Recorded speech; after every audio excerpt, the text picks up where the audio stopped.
नमस्कार दोस्तों और स्वागत है आपका 100% इंग्लिश के यूट्यूब चैनल पर। दोस्तों आज की इस वीडियो में हम लोग डिस्कस करेंगे एकेडमिक एडिटिंग और पब्लिशिंग के बारे में। किसी भी लिटरेचर स्टूडेंट के लिए जो कि अपना फ्यूचर लिटरेचर के अंदर देख रहा हो, एडिटिंग और पब्लिशिंग काफी इंपॉर्टेंट होती है। इनफैक्ट जब आप पोस्ट ग्रेजुएशन अपनी कंप्लीट कर लेंगे और रिसर्च करेंगे, उसके बाद आप जब अपना एस्से सबमिट करेंगे किसी भी बड़ी यूनिवर्सिटी में, चाहे वो ऑक्सफोर्ड यूनिवर्सिटी हो, आईआईटी हो या फिर दिल्ली यूनिवर्सिटी हो, तो आपको उसको परफेक्टली एडिट और प्रिसाइजली एडिट करना होगा, तभी जाकर वो पब्लिश हो पाएगा किसी भी चीज में। तो आज की इस वीडियो में हम लोग देखेंगे एक डिटेल्ड प्रोसेस, क्या होती है एडिटिंग कॉम्पिटेंसीज, क्या होती है एथिकल प्रैक्टिसेस, क्यों उनको ब्लाइंडली फॉलो करना जरूरी है, और क्या होता है पूरा पब्लिशिंग प्रोसेस। वीडियो काफी डिटेल्ड और इंसाइटफुल होने वाला है। मिलता हूं आपसे वीडियो के एंड में। तो सबसे पहले बात करते हैं इस पेपर के कंटेक्स्ट की। आखिर एकेडमिक एडिटिंग एंड पब्लिशिंग पढ़ना एक स्टूडेंट के लिए क्यों जरूरी है? अक्सर हमें लगता है कि किसी भी अच्छी किताब, एसे या रिसर्च पेपर के पीछे सिर्फ एक ब्रिलियंट राइटर का दिमाग होता है। हम एज अ लिटरेचर स्टूडेंट सिर्फ फाइनल प्रिंटेड टेक्स्ट को पढ़ते हैं और उसको एनालाइज भी करते हैं। पर एक रॉ मैन्युस्क्रिप्ट से लेकर एक पॉलिश्ड पब्लिश्ड वर्क तक का जो सफर है, वो कैसा दिखता है, यही इस पेपर और इस डोमेन का कोर फोकस है। इमेजिन कीजिए कि आपने एक बहुत ही ब्रिलियंट ऐसे लिखा है, आपके आर्गुमेंट स्ट्रांग है, पर उस टेक्स्ट में माइनर पंक्चुएशन एरर्स है, टोन थोड़ी सी कैजुअल है और फॉर्मेटिंग बिल्कुल इनकंसिस्टेंट है। ऐसी कंडीशन में चाहे आपका आइडिया कितना भी ग्राउंड ब्रेकिंग क्यों ना हो, कोई भी रेप्यूटेड जर्नल, चाहे वो ऑक्सफोर्ड का हो या किसी और बड़ी यूनिवर्सिटी का हो, उसको एक्सेप्ट नहीं करेगा। यहाँ एंट्री होती है एडिटिंग कॉम्पिटेंसीज की। एक प्रोफेशनल एडिटर का काम सिर्फ स्पेलिंग ठीक करना नहीं होता, वो उस टेक्स्ट के फ्लो, उसकी एकेडमिक इंटीग्रिटी और उसके ओवरऑल स्ट्रक्चर को रिफाइन करता है, ताकि लिसनर और रीडर एक सेकंड के लिए भी डिस्कनेक्टेड फील ना करे। और एक बार जब टेक्स्ट एकदम परफेक्ट हो जाए, तब शुरू होता है पब्लिशिंग वर्कफ्लो। दुनिया के बड़े बड़े पब्लिशिंग हाउस किसी भी टेक्स्ट को मार्केट में लाने से पहले या प्रिंट करने से पहले उसको कई स्ट्रिक्ट प्रोसेसेस से निकालते हैं। इस पेपर में हमें यही समझना है कि एक ऑथर अपने टेक्स्ट को फिजिकली सबमिट कैसे करता है, एक पीयर रिव्यू का फॉर्मल प्रोसेस क्या होता है, और कॉपीराइट या पब्लिशिंग एथिक्स को ब्लाइंडली फॉलो करना क्यों जरूरी है। अगर डायरेक्टली कहूं तो ये पेपर आपको ऑथर की चेयर से उठाकर एक एडिटर और एक पब्लिशर की चेयर पर बिठा देता है। इस वीडियो को हम ऑफिशियली दो मैसिव और डिस्टिंक्ट यूनिट्स में डिवाइड करते हैं। सबसे पहला है एडिटिंग कॉम्पिटेंसीज। ये यूनिट पूरी तरीके से प्रैक्टिकल मैकेनिक्स पर बेस्ड है। यहाँ हम रॉ टेक्स्ट को ठीक करना सीखेंगे, from substantive editing to using manual proof reading marks, और इंटरनेशनल स्टाइल गाइड्स को अप्लाई करना भी सीखेंगे। एग्जाम में प्रोफेसर जनरली यहाँ से आपको अनएडिटेड पैराग्राफ्स देकर उन्हें करेक्ट करने का प्रैक्टिकल टास्क दे सकते हैं। Unit 2 is publishing workflow. ये सेकेंड हाफ हाईली कॉन्सेप्चुअल और रिसर्च ओरिएंटेड है। इसमें हम टाइमलाइन और फ्लो चार्ट के थ्रू ये देखेंगे कि एक मैन्युस्क्रिप्ट सबमिशन डेस्क से चलकर डिजिटल पब्लिकेशन तक कैसे पहुंचता है। दोनों यूनिट्स अपने आप में डिस्टिंक्ट है, पर एक दूसरे से लॉजिकली कनेक्टेड है। आज के इस सेशन में मैं इंश्योर करूंगा कि हम हर एक टर्मिनोलॉजी का topic by topic break down करें, ताकि एग्जाम के वक्त कोई भी बाउंसर क्वेश्चन आपको सरप्राइज ना कर दे। तो चलिए सीधा जंप करते हैं अपनी पहली और सबसे प्रैक्टिकल यूनिट पर, एडिटिंग कॉम्पिटेंसीज। जैसा कि मैंने पहले बताया था, इस यूनिट का पूरा फोकस प्रैक्टिकल मैकेनिक्स पर है। एक रॉ टेक्स्ट के साथ काम कैसे किया जाता है, यहाँ हम ये सीखेंगे। जब हम एडिटिंग वर्ड सुनते हैं तो जनरली हमें लगता है कि इसका मतलब सिर्फ स्पेलिंग मिस्टेक्स को ठीक करना होगा, पर दिल्ली यूनिवर्सिटी के इस कोर्स में आपको एक प्रोफेशनल पर्सपेक्टिव रखना होगा। एडिटिंग कोई एक सिंगल एक्शन नहीं है, बल्कि एक लेयर्ड प्रोसेस है। इस प्रोसेस को हम ऑफिशियली तीन डिस्टिंक्ट लेवल्स में डिवाइड करते हैं, the three tiers of editing जिसको हम कहते हैं। अगर आप एक बिल्डिंग कंस्ट्रक्ट कर रहे हैं, तो जिस तरह आप पहले फाउंडेशन बनाते हैं, फिर दीवारें खड़ी करते हैं और एंड में पेंट करते हैं, बिल्कुल उसी तरह टेक्स्ट को भी एडिट किया जाता है। तो चलिए इन तीनों टीयर्स को एक एक करके डिटेल में समझते हैं। सबसे पहला और सबसे फंडामेंटल टीयर होता है सब्सटेंसिव एडिटिंग का, जिसे हम स्ट्रक्चरल एडिटिंग भी कहते हैं। ये एडिटिंग का सबसे ब्रॉड लेवल है। यहाँ पर एक एडिटर छोटे मोटे ग्रामर के एरर्स को इग्नोर करता है और अपना पूरा ध्यान बिग पिक्चर पर रखता है। मान लीजिए आपके पास एक 20 पेज का रिसर्च पेपर आया है। एज अ स्ट्रक्चर एडिटर आप खुद से ये क्वेश्चन पूछेंगे, क्या इस पेपर का आर्ग्यूमेंट लॉजिकली फ्लो कर रहा है, क्या सेक्शंस और पैराग्राफ्स वेल ऑर्गेनाइज्ड है, और सबसे इंपॉर्टेंट, क्या इसका थीसिस स्टेटमेंट यानी कोर आइडिया बिल्कुल क्लियर है। अगर कोई पैराग्राफ चैप्टर के एंड में है पर लॉजिकली उसको इंट्रोडक्शन के बाद आना चाहिए, तो स्ट्रक्चरल एडिटर पूरे ब्लॉक को उठाकर मूव कर देगा। यानी यहाँ काम सेंटेंस को ठीक करने का नहीं, बल्कि टेक्स्ट के आर्किटेक्चर और उसके स्केलेटन को ठीक करने का होता है। जब टेक्स्ट का स्ट्रक्चर एकदम सॉलिड हो जाता है और आर्ग्यूमेंट्स प्रॉपरली फ्लो करने लगते हैं, तब हम शिफ्ट करते हैं सेकेंड टीयर पर, जो कि है कॉपी एडिटिंग। ये एडिटिंग की सबसे इंटेंसिव और एग्जॉस्टिव पार्ट होती है, जहां हम टेक्स्ट की लाइन बाय लाइन रिफाइनमेंट करते हैं। अब एडिटर टेक्स्ट को माइक्रोस्कोप से देखता है। कॉपी एडिटर में आपका मेन फोकस सेंटेंस स्ट्रक्चर पर होता है। यहाँ आप चेक करते हैं कि ग्रामर बिल्कुल फ्लॉलेस हो और सिंटेक्स करेक्ट हो। इसके अलावा एक कॉपी एडिटर इंश्योर करता है टेक्स्ट में एकेडमिक टोन कंसिस्टेंटली मेंटेन की गई हो। अगर ऑथर ने कहीं इनफॉर्मल लैंग्वेज या ऐसी वोकेबलरी यूज की है जो रिसर्च पेपर में सूट नहीं करती, तो कॉपी एडिटर उसको रिफाइन करेगा। इस स्टेज में वर्डिनेस और रिडंडेंसी, यानी कि फालतू के वर्ड्स और रिपीटेशन को भी एलिमिनेट किया जाता है, ताकि टेक्स्ट बिल्कुल क्रिस्प और क्लियर लगे पढ़ने में। ये टेक्स्ट का एक्चुअल इंजन ठीक करने जैसा स्टेप है। अब हम आते हैं अपने आखिरी और फाइनल टीयर पर, जिसे प्रूफ रीडिंग कहते हैं। जब एक मैन्युस्क्रिप्ट कंप्लीटली सब्सटेंसिव एडिटिंग और कॉपी एडिटिंग से गुजर चुका होता है और ऑलमोस्ट प्रिंट या पब्लिश होने के लिए रेडी होता है, तब एक आखिरी सेफ्टी चेक किया जाता है। इस फाइनल पास को प्रूफ रीडिंग कहते हैं। प्रूफ रीडर टेक्स्ट के मीनिंग या स्ट्रक्चर को चेंज नहीं करता। उसका काम सिर्फ सरफेस लेवल के मिस्टेक्स को ढूंढना होता है जो पिछले एडिटर से मिस हो गई हो। यहाँ पर एडिटर टेक्स्ट को स्कैन करता है बेसिक टाइपोस, मैकेनिकल एरर्स और पंक्चुएशन मिस्टेक्स के लिए। इसके साथ ही वो फॉर्मेटिंग इनकंसिस्टेंसीज और लेआउट इश्यूज को भी चेक करता है, जैसे कि क्या हेडिंग्स का फॉन्ट साइज सेम है, क्या लाइन स्पेसिंग ठीक है, क्या पेज नंबर प्रॉपरली अलाइंड है। एक छोटी सी कॉमा की गलती या एक misspelled word final printed book का इंप्रेशन खराब कर सकता है। इसलिए पब्लिकेशन हाउस में प्रिंटिंग प्रेस का बटन दबाने से ठीक पहले प्रूफ रीडिंग की जाती है। तो एग्जाम के पर्सपेक्टिव से आपको इन तीनों का सीक्वेंस और इनका मेन फंक्शन बिल्कुल क्लियर होना चाहिए। पहले structural editing for the big picture, फिर copy editing for line by line refinement, और लास्ट में proof reading for the final polish. लेकिन कॉपी एडिटिंग और प्रूफ रीडिंग करते वक्त एक्चुअली किन गलतियों पर सबसे ज्यादा फोकस किया जाता है, वो कौन से स्पेसिफिक ग्रामर टोन के पिटफॉल्स हैं जिसमें ऑथर सबसे ज्यादा फंसते हैं, अब चलिए इनको देखते हैं। यहाँ आते हैं हमारे ग्रामर, सिंटेक्स और एकेडमिक स्टाइल पिटफॉल्स। पिटफॉल्स का मतलब वो कॉमन गड्ढे या ट्रैप्स हैं जहां अच्छे से अच्छे राइटर फंस जाते हैं। एग्जाम में प्रोफेसर आपको एक अनएडिटेड पैराग्राफ देंगे जिसमें इंटेंशनली ये गलतियां छुपी होंगी।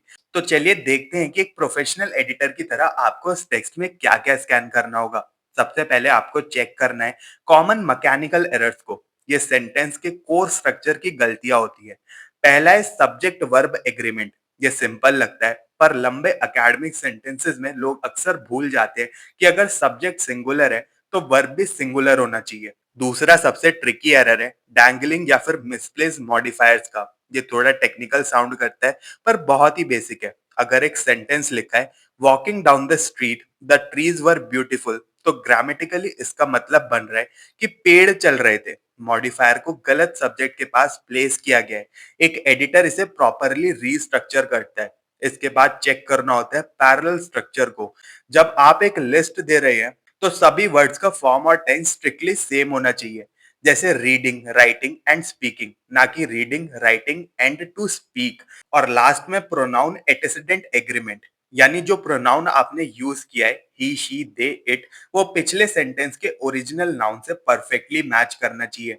नेक्स्ट इंपॉर्टेंट पिटफॉल है आर्टिकल यूजेज क्लैरिटी का। इंग्लिश में ए एन दा का कॉन्सेप्ट हमें बेसिक्स में पढ़ाया जाता है, पर हाई लेवल फॉर्मल राइटिंग में ये काफी कंफ्यूजिंग हो जाता है। एक एडिटर को बहुत केयरफुली चेक करना होता है कि कहाँ डेफिनेट आर्टिकल्स आएंगे, कहाँ इनडेफिनेट आर्टिकल्स यानी ए और एन आएंगे। फॉर एग्जाम्पल, अगर किसी सेंटेंस में वर्ड आ रहा है प्रोपोगेंडिस्ट, तो साउंड के अकॉर्डिंग उसके आगे इनडेफिनेट आर्टिकल अ आएगा, और अप्रोपोगेंडिस्ट ये होगा, एन प्रोपोगेंडिस्ट ये नहीं होगा।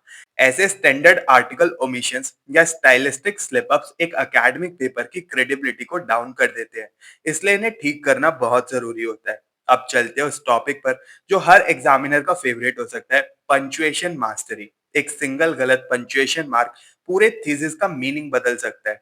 इसमें सबसे पहले आता है ऑक्सफोर्ड कॉमा। ये वो कॉमा होता है जो किसी लिस्ट में आखिरी एंड से ठीक पहले लगाया जाता है।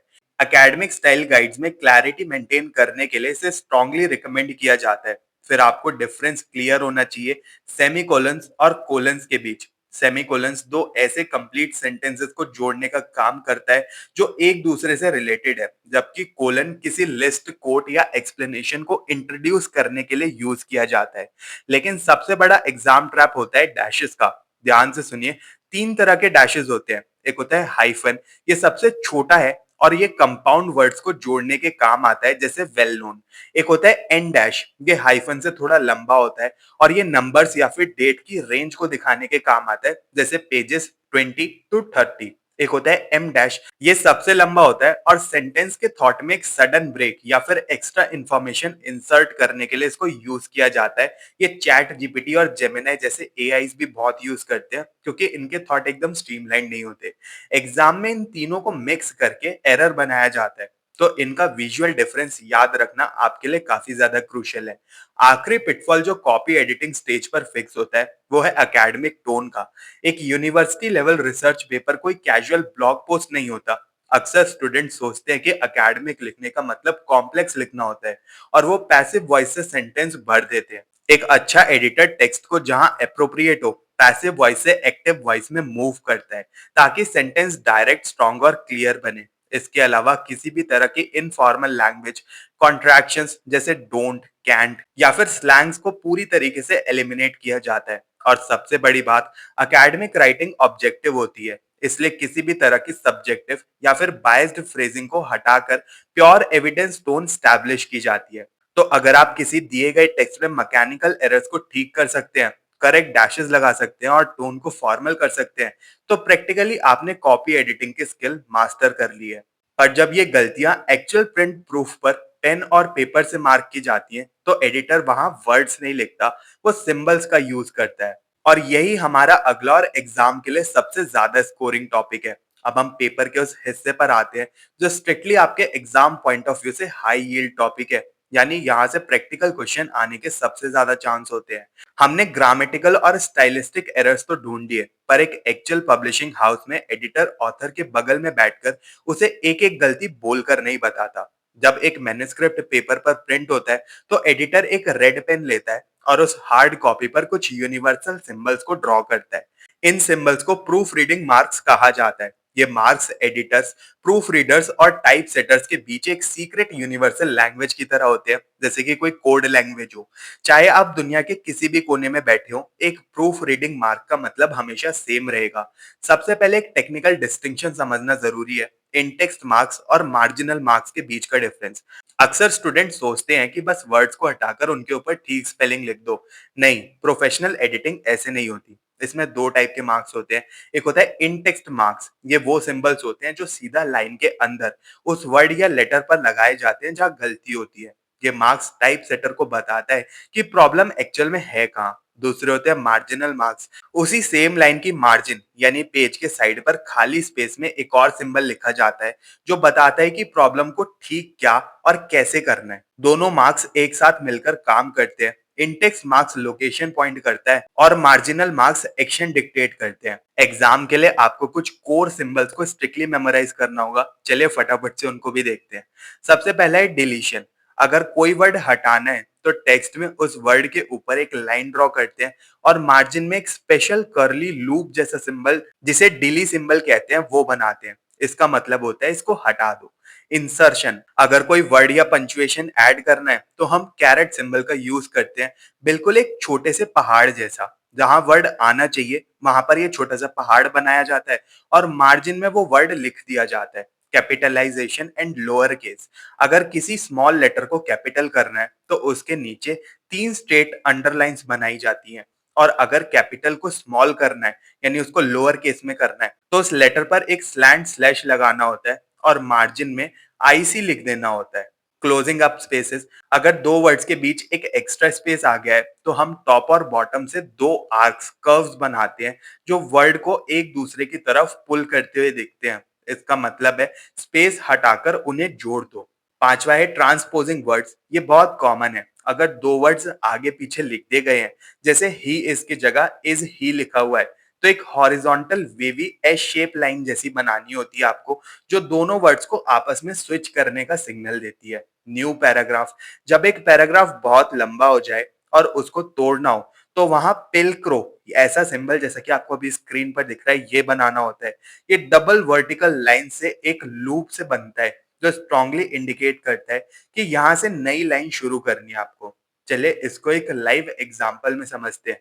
अभी मेरी डिजिटल स्क्रीन पर एक हाईली फ्लॉड पैराग्राफ यहाँ पर आपको दिखेगा। देखिए यहाँ लिखा है, the quick brown fox jumped over the lazy dog. कितनी सारी गलतियां हैं यहाँ पर। हम इसे सिस्टमैटिकली ठीक करेंगे। पहले सेंटेंस की स्टार्टिंग स्मॉल टी से हुई है। मैं टी के नीचे 3 अंडरलाइंस ड्रॉ करूंगा ताकि टाइप सेटर इसे कैपिटल टी बना दे। फिर फॉक्स और जम्प्ड के बीच स्पेस नहीं है। यहाँ मैं एक वर्टिकल लाइन इंसर्ट करूंगा और मार्जिन में स्पेस का सिंबल एक हैशटैग लगाऊंगा। आगे देखिए, ओवर की स्पेलिंग गलत है। आर और ई आगे पीछे हैं। यहाँ हम अपनी वेवी ट्रांसपोज लाइन ड्रॉ करेंगे ताकि वो ओवर बन जाए। देखा आपने, इस तरीके से एक मेसी पैराग्राफ बिना किसी कंफ्यूजन के बिल्कुल सिस्टमैटिकली क्लीन हो जाता है। एग्जाम में आपको बिल्कुल ऐसे ही एक पैराग्राफ मिलेगा, जिसे आपको इन्हीं स्टैंडर्ड सिंबल्स को यूज करके करेक्ट करना पड़ सकता है। प्रूफ रीडिंग मार्क्स मास्टर करने के बाद आप प्रैक्टिकली एक टेक्स्ट को फिजिकल लेवल पर ठीक करना सीख चुके हैं। लेकिन एकेडमिक राइटिंग सिर्फ क्लीन इंग्लिश नहीं है। आप इंफॉर्मेशन कहाँ से ले रहे हैं और उसके क्रेडिट कैसे देने हैं, इसके भी कुछ बहुत स्ट्रिक्ट इंटरनेशनल रूल्स होते हैं, और ये रूल्स डिक्टेट करते हैं हमारे स्टाइल गाइड्स। तो चलिए मूव करते हैं यूनिट 1 के फाइनल और काफी टेक्निकल सेक्शन की तरफ। आप जो भी क्लेम करते हैं अपने किसी भी पेपर के अंदर, उसका एक एविडेंस आपको देना पड़ता है। और अगर आप किसी और का आइडिया यूज कर रहे हैं तो उसे प्रॉपरली क्रेडिट देना पड़ता है। पर आप क्रेडिट कैसे देंगे? क्या सिंपली लिख देंगे कि मेरा दोस्त कह रहा था या मैंने एक बुक में इस चीज को पढ़ा था? नहीं, अकेडमिया में क्रेडिट देने के कुछ बहुत स्ट्रिक्ट इंटरनेशनल रूल बुक्स होते हैं। इन रूल बुक्स को हम स्टाइल गाइड्स कहते हैं। हमारा एकेडमिक डिसिप्लिन, चाहे वो लिटरेचर हो, साइकोलॉजी हो या हिस्ट्री हो, अपना अलग एक स्टाइल गाइड फॉलो करता है। दिल्ली यूनिवर्सिटी के एग्जाम्स में आपको मेनली 3 स्टाइल गाइड्स की टेक्निकल मैकेनिक्स को समझना होगा। चलिए इन्हें साइड बाय साइड कंपेयर करते हैं। सबसे पहला और हमारे लिए सबसे इंपॉर्टेंट है एमएलए, यानी कि मॉडर्न लैंग्वेज एसोसिएशन।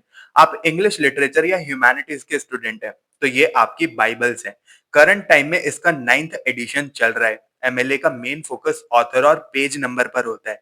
इसके कुछ साइटेशंस को समझते हैं। जैसे आपको इसमें इंटेक्स साइटेशन करनी हो तो आप क्या करेंगे? जब आप अपने पैराग्राफ के बीच में कोई कोट का यूज करते हैं तो सेंटेंस के एंड में एक ब्रैकेट, एक पैरेंथेसिस में आप ऑथर का लास्ट नेम और पेज नंबर लिखते हैं। जैसे स्मिथ 45 या फिर गर्ग 46। यहाँ बीच में कोई कॉमा नहीं आता, इसे पैरेंथेटिकल साइटेशन कहते हैं। ब्लॉक कोट्स, अगर आपका कोट 4 लाइन से ज्यादा लंबा है तो आप उसे नॉर्मल पैराग्राफ में नहीं रख सकते। आपको उसे एक नई लाइन से शुरू करना होगा और पूरे कोट को half inch indent right shift देना होगा।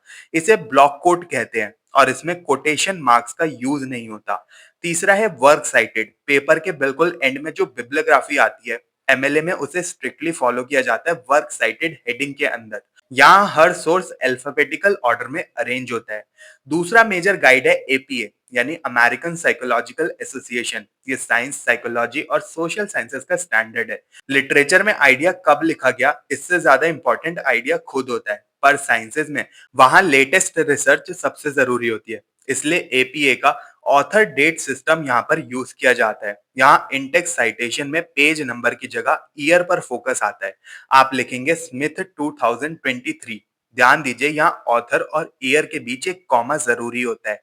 एपीए में एक और डिस्टिंक्ट फीचर होता है जिसे रनिंग हेड कहते हैं, यानी पेज के टॉप हेडर पर पेपर का शॉर्ट टाइटल। हालांकि 7th एडिशन में स्टूडेंट्स के लिए इसे ऑप्शनल कर दिया गया है, पर एग्जाम्स के लिए ये टर्म याद रखना जरूरी है। और एंड लिस्ट को यहाँ वर्क साइटेड नहीं बल्कि रेफरेंसेस कहा जाता है। लास्ट में आता है सीएमओएस, यानी शिकागो मैनुअल ऑफ स्टाइल्स। ये प्राइमरीली हिस्ट्री और फाइन आर्ट्स में यूज होता है। ये गाइड थोड़ा यूनिक है क्योंकि ये अकेले 2 अलग-अलग सिस्टम्स को ऑफर करता है। पहला है नोट्स एंड बिब्लियोग्राफी सिस्टम। ये इसका सबसे फेमस फीचर है। इसमें ब्रैकेट में ऑथर का नाम लिखने की जगह कोट के ठीक ऊपर एक छोटा सा सबस्क्रिप्ट नंबर लगा दिया जाता है और उस नंबर की पूरी साइटेशन डिटेल में उसी पेज के बिल्कुल बॉटम में दी जाती है या चैप्टर के एंड में लिखी जाती है। ये सिस्टम टेक्स्ट के फ्लो को ब्रेक नहीं करता और हिस्ट्री की बुक्स में बहुत ही पॉपुलर है। दूसरा सिस्टम एपीए की तरह ऑथर डेट सिस्टम है जो नेचुरल साइंसेज में यूज होता है। तो अगर आप अभी मेरे स्क्रीन पर ध्यान से देखें तो पंक्चुएशन और लेआउट का डिफरेंस ही इन स्टाइल गाइड्स को अलग बनाता है। MLA is for literature and page numbers, APA is for science and publication dates and Chicago is for history and footnotes. और इसी के साथ हमारा यूनिट 1 जो कि हमने एडिटिंग कॉम्पिटेंसीज रखा था पूरी तरीके से कंप्लीट होता है। अब आपका मैन्युस्क्रिप्ट स्ट्रक्चर वाइज ठीक है, ग्रामेटिकली फ्लॉलेस है, विजुअली प्रूफ रीड हो चुका है और एक्यूरेटली साइटेड है। एक ऑथर के एंड से अब यहाँ पर काम खत्म हो चुका है। पर अब क्या, अब ये पॉलिश्ड मैन्युस्क्रिप्ट ऑथर के लैपटॉप से निकलकर पब्लिकेशन की बड़ी दुनिया में कदम रखेगा। और वहां उसके साथ क्या होता है ये हम अब मास्टर करेंगे हमारे यूनिट 2 में। Welcome to chapter 2। अब हम अपने एडिटिंग डेस्क से उठकर पब्लिकेशन हाउस के मेन ऑफिस में आ चुके हैं। यूनिट 1 में हमने टेक्स्ट पॉलिश करना सीखा था। पर क्या एक polished word document direct market में बुक या जर्नल के फॉर्म में प्रिंट हो जाता है? बिल्कुल नहीं। एक ऑथर के लैपटॉप से निकलकर एक फाइनल पब्लिश जर्नल तक पहुंचने का जो लंबा रास्ता है उसे हम the life cycle of manuscript या फिर द पब्लिशिंग पाइपलाइन कहते हैं। एग्जाम के अंदर इस वर्कफ्लो की थ्योरी को सीक्वेंस में एक्सप्लेन करना बहुत जरूरी है। तो चलिए इस पूरे पाइपलाइन को एक विजुअल फ्लो चार्ट के through step by step trace करते हैं। फ्लो चार्ट का सबसे पहला स्टेप है सबमिशन। ऑथर ने अपना मैन्युस्क्रिप्ट ऑक्सफोर्ड या फिर कैम्ब्रिज जैसे किसी रेप्यूटेड जर्नल के पोर्टल पर सबमिट कर दिया। लेकिन सबमिट होते ही ये टेक्स्ट डायरेक्टली बड़े एक्सपर्ट्स के पास नहीं जाता। सबसे पहले ये जाता है जर्नल के मैनेजिंग एडिटर के पास। यहाँ होता है desk review. Managing editor text को डीपली नहीं पढ़ता, वो एक इनिशियल चेक करता है। वो देखता है क्या ये पेपर हमारे जनरल की थीम से मैच होता है, क्या इसकी बेसिक क्वालिटी और फॉर्मेटिंग ठीक है। अगर पेपर कंप्लीटली इररेलेवेंट होता है तो एडिटर उसे यहीं से रिजेक्ट कर देता है। इसे पब्लिशिंग की भाषा में डेस्क रिजेक्ट कहते हैं। पर अगर पेपर में पोटेंशियल है तो वो पाइपलाइन के सेकंड और सबसे क्रूशियल स्टेप में एंटर होता है। Step 2 is the peer review process. यहाँ ध्यान दीजिए क्योंकि ये पीयर रिव्यू प्रोसेस आपके एग्जाम में सबसे हाई यील्डिंग कॉन्सेप्चुअल एरिया है। पीयर का मतलब होता है आपके फील्ड के दूसरे एक्सपर्ट। एक एडिटर खुद हर सब्जेक्ट का एक्सपर्ट नहीं हो सकता, इसलिए वो आपके पेपर को उसी फील्ड के 2-3 स्कॉलर्स के पास भिजवाता है रिव्यू करने के लिए, ताकि चेक हो सके कि आपकी रिसर्च जेन्युइन है या फिर नहीं। अकेडमिया में पीयर रिव्यू के 3 मेजर मॉडल्स होते हैं और इनका डिफरेंस आपको बिल्कुल क्लियर होना चाहिए। सबसे पहला है सिंगल ब्लाइंड रिव्यू।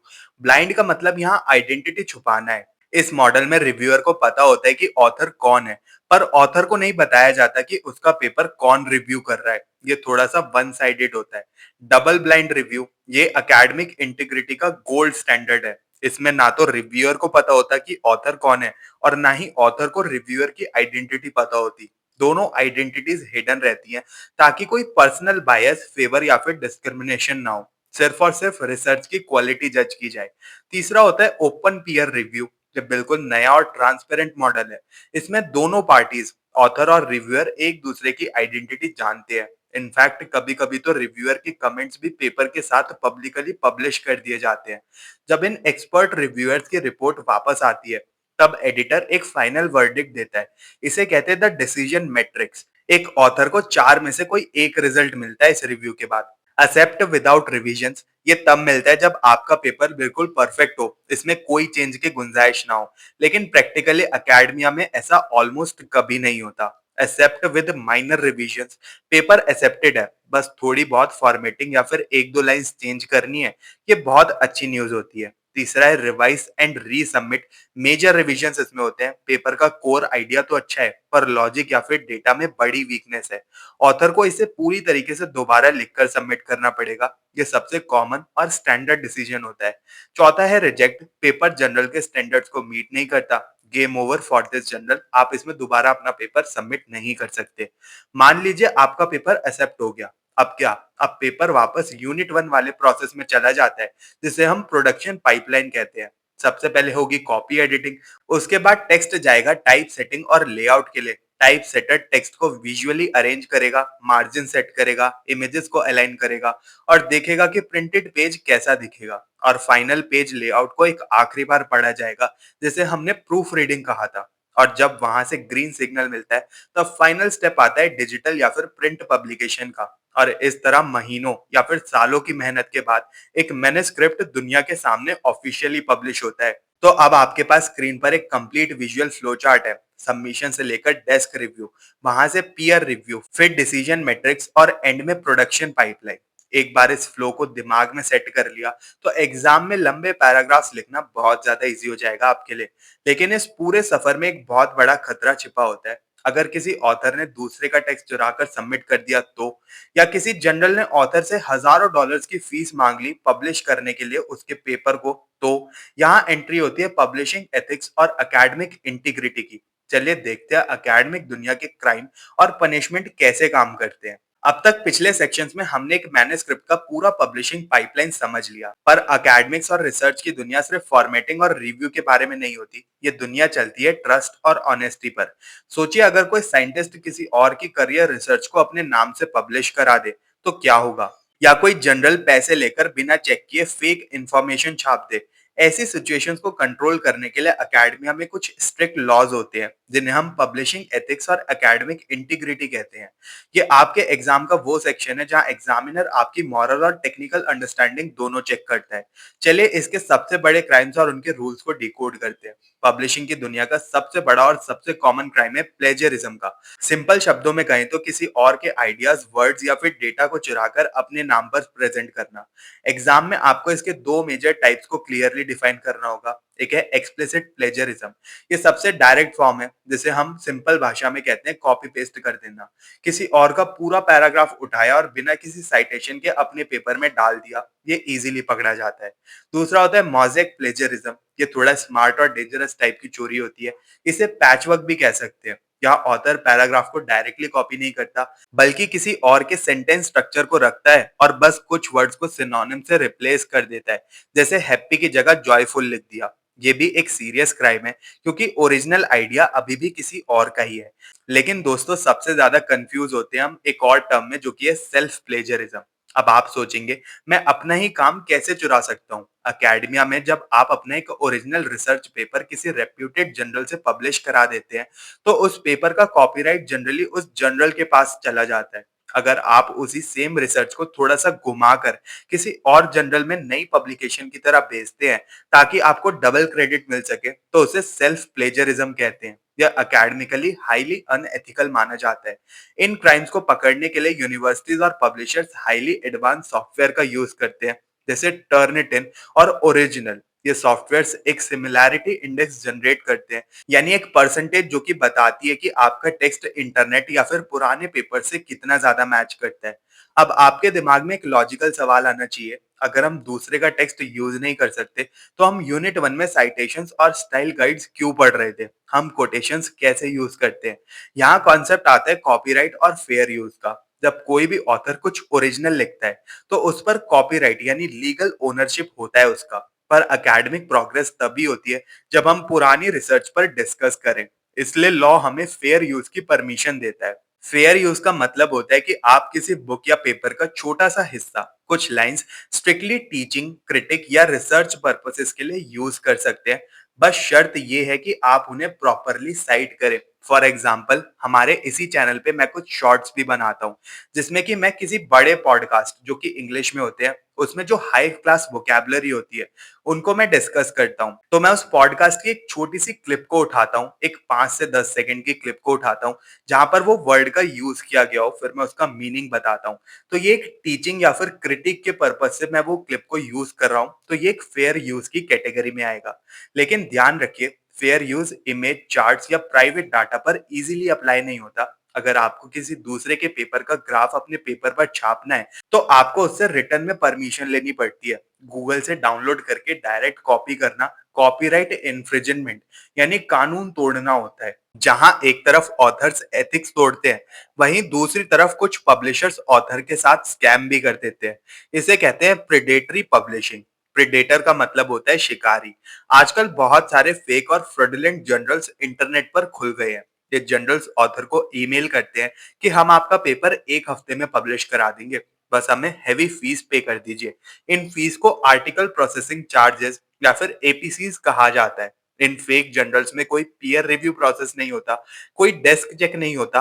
आप पैसे दीजिए, वो बिल्कुल कचरे आइडिया को भी छाप देंगे।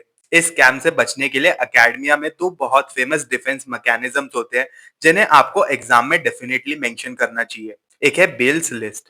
ये एक हिस्टोरिकली फेमस ब्लैक लिस्ट है, जिसमें उन सभी पोटेंशियल फेक और प्रेडेटरी जर्नल्स के नाम लिखे गए थे जिनसे रिसर्चर्स को बचना चाहिए। दूसरा है कोप गाइडलाइंस। इसका फुल फॉर्म है कमिटी ऑन पब्लिकेशन एथिक्स। ये एक इंटरनेशनल बॉडी है जो स्ट्रिक्ट गाइडलाइंस बनाती है कि एक जेन्युइन जर्नल को कैसे ऑपरेट करना चाहिए। अगर कोई जर्नल कोप का मेंबर नहीं है तो उसे सस्पिशियस माना जाता है।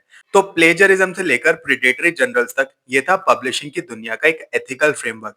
एक अच्छे ऑथर और एडिटर का काम सिर्फ लैंग्वेज ठीक करना नहीं, बल्कि इन एथिकल बाउंड्रीज के अंदर रहकर काम करना भी होता है। लेकिन आजकल की दुनिया कंप्लीटली डिजिटल हो चुकी है। पहले जर्नल सिर्फ प्रिंट होते थे, लाइब्रेरी में आते थे और वहीं पढ़े जाते थे। आज के डिजिटल एज में जहां इंटरनेट सब कुछ इंस्टेंटली अवेलेबल करा देता है, ये पब्लिकेशन प्रोसेस कैसे इवॉल्व हो गया है। डिजिटल दुनिया में एक ऑथर अपने पेपर को ट्रेस कैसे करता है, ये सारे मॉडर्न आंसर्स मिलेंगे यूनिट 2 के आखिरी और कंक्लूडिंग सेक्शन में, जिसका कि नाम है मॉडर्न डिजिटल पब्लिशिंग वर्कफ्लोज। चलिए फटाफट से इस मैराथन सेशन को कंक्लूड करते हैं। एक जमाना था जब रिसर्च जर्नल सिर्फ बड़ी लाइब्रेरीज की फिजिकल शेल्फ्स पर मिला करते थे। अगर आपको कोई आर्टिकल पढ़ना है तो फिजिकली वहां जाना पड़ता था। पर आज के 21st सेंचुरी की दुनिया डिजिटल है। आज हम इंटरनेट पर रिसर्च कर सकते हैं, पीडीएफ डाउनलोड कर सकते हैं और डिजिटल डेटाबेसेस यूज कर सकते हैं। इस डिजिटल शिफ्ट ने पब्लिशिंग की दुनिया के रूल्स और बिजनेस मॉडल्स को पूरी तरीके से बदल दिया है। आपके एग्जाम का ये आखिरी सेक्शन इन्हीं मॉडर्न डिजिटल पब्लिशिंग वर्कफ्लोज पर बेस्ड हो सकता है। ट्रेडिशनल मॉडल एक पे वॉल सिस्टम पर काम करता था। इसका मतलब कि ऑथर को पब्लिश करने के लिए पैसे नहीं देने पड़ते, पर रीडर को पढ़ने के लिए सब्सक्रिप्शन फीस देनी पड़ती है। यही वजह है कि ऑक्सफोर्ड या दिल्ली यूनिवर्सिटी के पास इंस्टीट्यूशनल सब्सक्रिप्शंस होते हैं, जिससे स्टूडेंट जर्नल्स पढ़ सकते हैं। जैसे कि आपको भी अपने फर्स्ट ईयर में एक जे स्टोर का सब्सक्रिप्शन मिला होगा। हालांकि बच्चे इसको कम ही खोलते हैं, पर यह सब्सक्रिप्शन आप अपनी ऑफिशियल मेल आईडी से लॉगिन कर सकते हैं और आप किसी भी जर्नल को पढ़ सकते हैं। इसके अपोजिट खड़ा है ओपन एक्सेस। ये इस फिलॉसफी पर बेस्ड है कि नॉलेज पब्लिक के लिए फ्री होनी चाहिए, जैसे कि हमारा चैनल भी है। ओपन एक्सेस मॉडल में आर्टिकल इंटरनेट पर सबके लिए इंस्टेंटली फ्री होता है, पर पब्लिशिंग का खर्चा तो आएगा ही ना।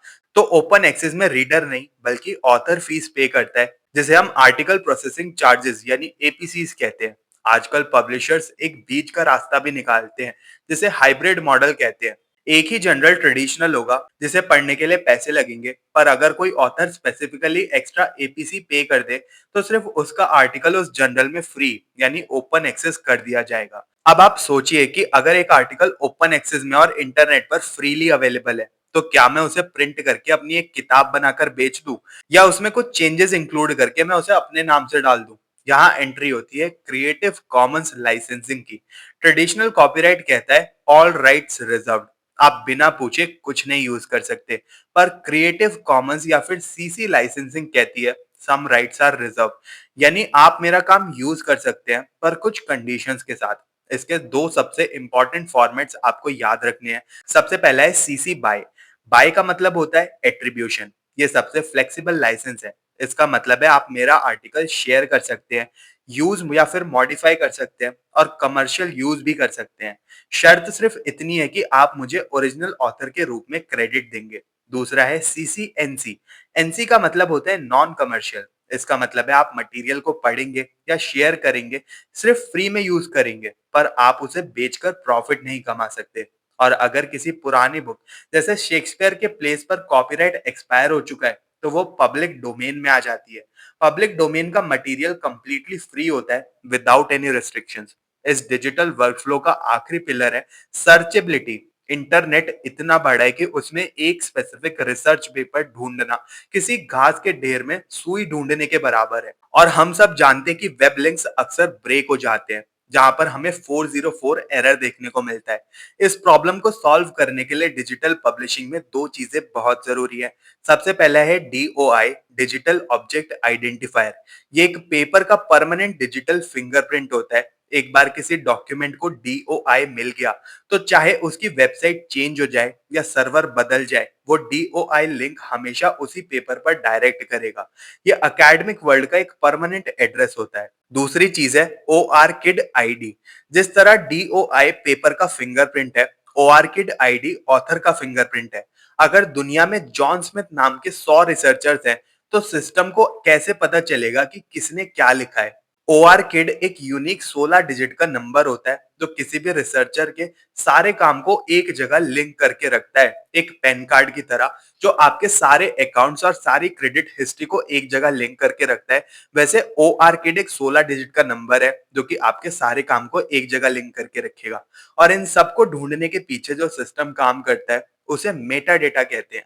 मेटा डेटा का सिंपल मतलब है डेटा अबाउट डेटा। एक पेपर के कीवर्ड्स, ऑथर का नाम और पब्लिकेशन डेट, ये सारी छुपी हुई इंफॉर्मेशन जब हम अपलोड करते हैं, तभी गूगल स्कॉलर उस आर्टिकल को सर्च रिजल्ट्स में ऊपर दिखाता है और वो आर्टिकल रैंक करता है और उसको ज्यादा से ज्यादा लोग पढ़ पाते हैं। तो दोस्तों, इसी मेटा डेटा और डिजिटल इंडेक्सिंग के साथ हमारा एकेडमिक एडिटिंग एंड पब्लिशिंग का सिलेबस यहाँ पर कंप्लीट होता है।